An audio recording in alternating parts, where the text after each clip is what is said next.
کرافت. ولی امروز قراره به همراه آین ویار آموزش ببینیم که این تله خاص رو برای داش واردن گل گلابمون بسازیم. برو بریم بهتون یاد بدم.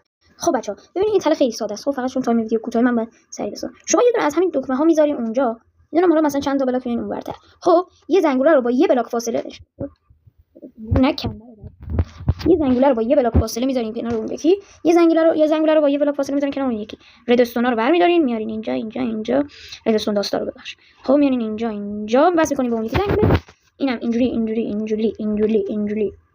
رو وصل می‌کنین به این یکی زنگوله. بعد فقط یه واردن بعد رو این زنگوله.